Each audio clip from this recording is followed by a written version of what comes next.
Well, what are you waiting for? The wallet's right there. All you gotta do is reach out and grab it. Huh? Who am I? I would like to say I'm your guardian angel that's sitting on your shoulder, but I think you can kind of tell just by looking at my horns. I'm more of a devil, really, and I'm just standing next to you in this alleyway. I mean, I can certainly sit on your shoulders if you wish, but I'll doubt you enjoy it as much as me. And though I'm not your guardian angel per se, I would say I certainly am your guardian.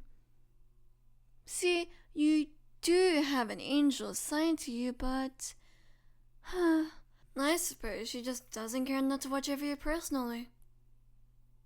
I may be a manifestation of hell, but what is the lesson you humans preach all the time? Don't judge a book by its author. Cover. Right. Thank you.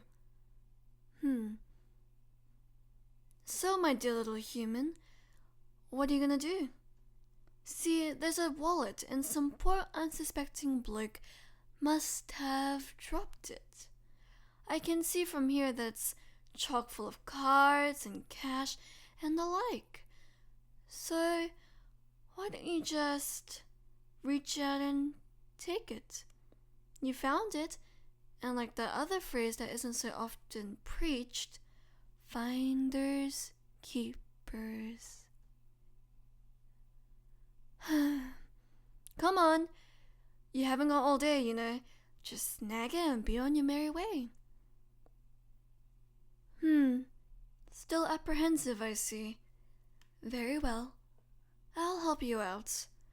But only because I'm your precious guardian devil. Here you go. Just reach out and take it. And you'll be mine forever. What? I didn't say anything. You must have heard a passerby on their phone or something. Well, time's a-ticking, young one. You know, I happen to remember something. Your mother's birthday is coming up.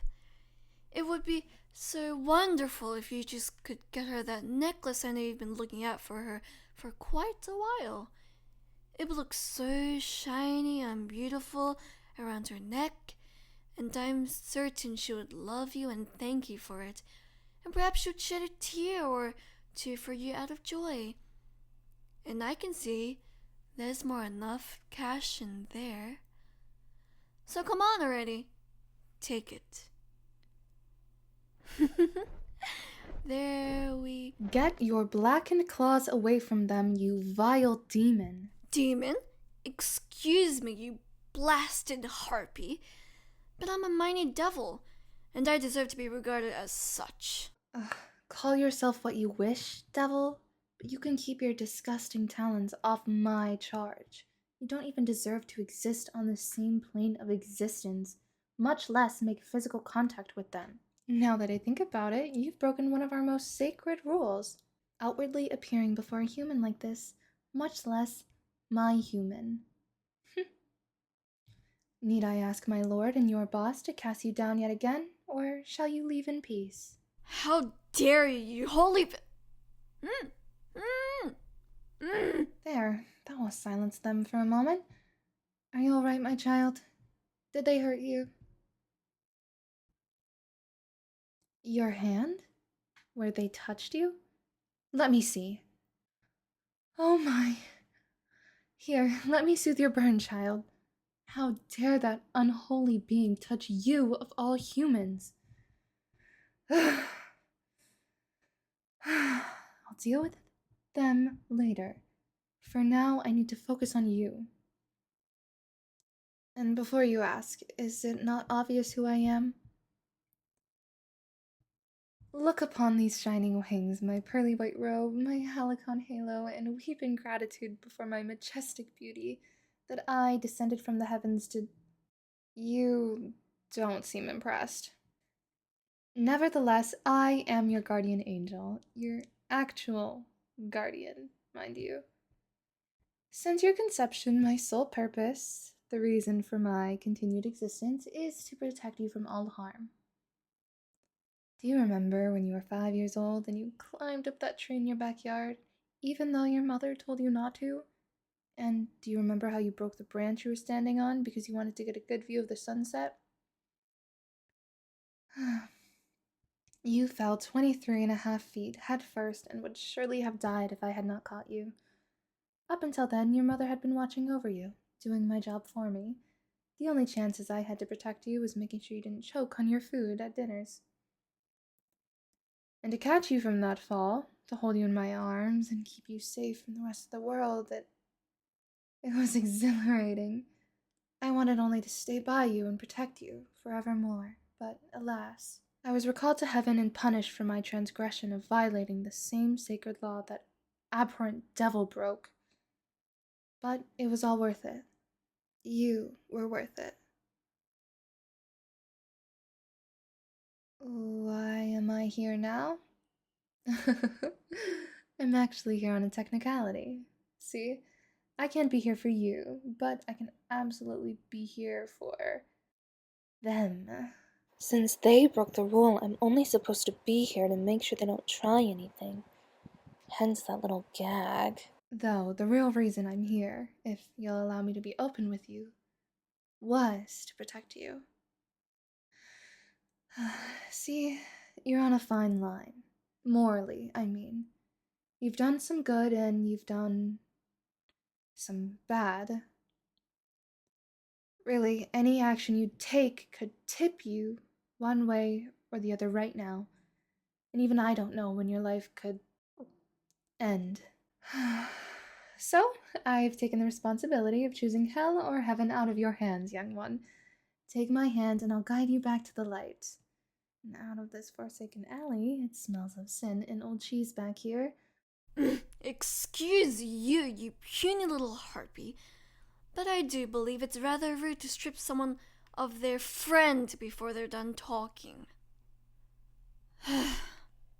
I'll be the first of my kind to be honest. She's right. I wanted you to grab that wallet so I could drag you to the coziest depths of hell with me when you pass. Yes, I say coziest. That's quite warm. Though never hot. When you're in the right parts of the hell, though. I'm not sure why, but you humans have a funny thought that my hell is nothing but a cauldron of boiling lava, pitchforks, and agony and eternal damnation. I mean, it is on Sundays, and in the boonies of the place, but everywhere else is nice. It's like a beach, just with lava, and 120 degrees year-round, and most of the swimmers are actually tortured souls. But it's really nice everywhere else, I swear. Really? Trying to entice my darling with the promises of the so-called beauty of your homeland? Darling, that hellscape could never truly compare to the beauty of heaven. You could look in any direction and find an endless maze of purity and wonder. A land on which all that glitters truly is gold, and not a soul goes unhappy or unsatisfied. If you're worthy enough, and I know you will be if you just take my hand, you won't ever have to worry about struggle or toil in your life again. You can be truly, unquestioningly happy. Oh, really? Harpy, I seem to remember heaven being less of, well, heaven as you would think of it, little one, and more of a glorified church. White and gold and wood everywhere. Sure, but every single ounce of it is boring. You don't do much fun stuff there unless you count living on your knees, praying, of course, as fun. I'd rather laugh with the sinners than cry with the saints. The sinners are much more fun anyway. You will never be happy in hell. I will not deny, under my honor as an angel, your guardian angel, mind you, that hell may be beautiful in a twisted way, so long as you're not burning alive for eternity there. But I promise you, my dear human, that you would be burning there. You cannot escape judgment, and if you are deemed unworthy enough to burn for all of time, then you shall, regardless of what this demon promises you. Even they cannot escape their fate. That reminds me, demon, I believe my memory is fading with time, so could you be a dear? Don't you dare bite your fucking tongue, Harpy. And remind our little human just what landed you in hell and what your purpose is? I am no Lucifer, I am no Satan, and yet I am. I fell from heaven, far from God's grace in much the same way. Human, do you recall the bubonic plague? The one that murdered approximately 25 million people? I was ordered to birth such a disease by your precious God, and so I did. The order came due to your species' wanton destruction prior. You slaughtered siblings, parents, and children alike with no remorse in your godless crusades. Years later, the order came to release such an abomination, and I refused. The order came again, and I refused again. I would not be the trigger that ended millions of lives just to settle some divine grudge with humanity. And so, without further admonishment or room to defend my case, her precious God stripped me of my halo, blackened my wings, and cast me to burn, all because I refused to play the pawn in his game. Judge me as you will, darling. To refuse the order of that magnitude may be a grand sin in itself. But what would you have done? Given as just another pawn in his game? Knowing you, I doubt it. And you, Harpy, what would you have done? I was not created to defy our master's whim, and neither were you. And therein lies in my point. Harpy, you will never truly be your own, truly a slave to your master's whim. You even stayed in line whenever our darling was in trouble. Except for that fall, of course. And even then, you let them fall in the first place. You should have done what every other angel would have done, and just hold the branch up. It's not that hard. At least I'm not a complete abomination that deserved more than just getting cast down. Oh, scathing. Darling, look between us. She's so plain, boring. Wouldn't you rather laugh your way down with me? Calling the boss would be a wasted effort. I should just get rid of you myself. Please. Do try. I'll be wiping your holy blood off my knuckles when I'm finished. Just like how the real Satan will have to use a broom and pan to clean up your ashes when I smite you? I swear to me I'm gonna... You're right, darling. I'd rather not cause you such stress, though I don't believe for a second that any of our blood would have been on your hands. I'll abide, for now. As will I.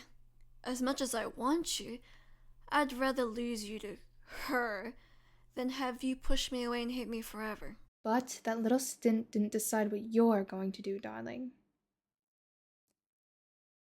You still have to choose what you're going to do, sweetie.